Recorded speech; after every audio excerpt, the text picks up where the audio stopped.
Hello, my name is Miro Achan and I welcome you to the SPS show here in Nuremberg. You're here at the Texas Instruments booth, and what I wanted to show you a little bit what kind of interesting stuff we're actually presenting here. What you can see here is an example implementation of a high power charging for batteries. This is a 2 kilowatt, that's a 2 kilowatt charger that actually consists out of a boost converter for the PFC stage. Then you have a phase-shifted full bridge stage that is doing the voltage conversion. The nice thing about this implementation, it's a 2 kilowatt implementation that can actually be scaled up to 20 kilowatt. In this case, you are capable of driving different kinds of and charging different kinds of batteries, also different chemistries. We have a master-slave configuration here, where a microcontroller is communicating with any additional modules and slaves that can actually support additional up to 10 amps. The way how we implemented this is, as you can see here, we have this single stage boost converter. This boost converter uses the UCC 28180 as the PFC stage. Nice thing about this one, this is a low cost implementation because we are using only one phase. Currents are a little bit lower, and you also have all the passives only in one version. The next stage is that we have the UCC 28950. This is a phase-shifted full bridge converter that is driving the voltage conversion.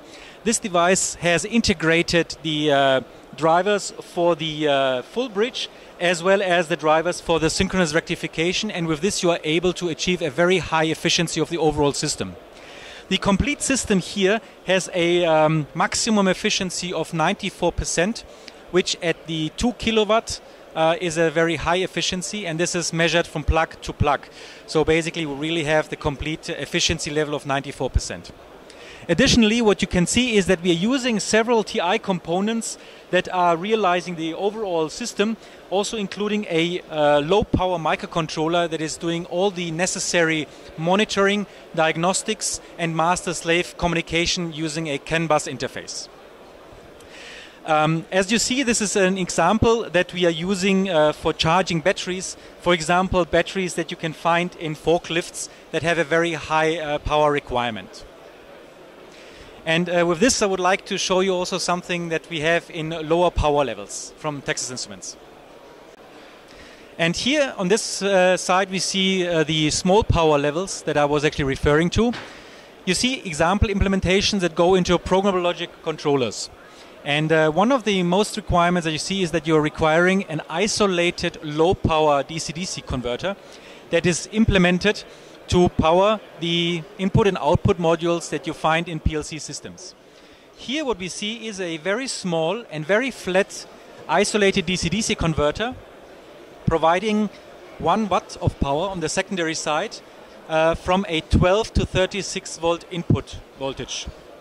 The nice thing about this one is that we are achieving an 84% efficiency, and we also get for free with this trademarked fly-buck implementation, fly-buck topology, we get a primary side voltage that is regulated as well as a secondary side voltage. Very small, very efficient, and also enables PLC module manufacturers to have several modules stacked close to each other. Another area that is of interest in terms of power is an eFuse functionality, and what you can see here is a high current 10 amp eFuse implementation.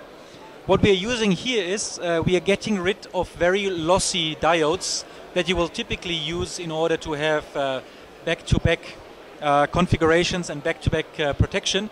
We are driving 2 MOSFETs with 2 small PWM controllers that are measuring the current, measuring the voltage, and then safely stopping the flow of current into a system that needs to be protected. And I hope that you will have a nice time at the SPS show, and I hope to see you soon.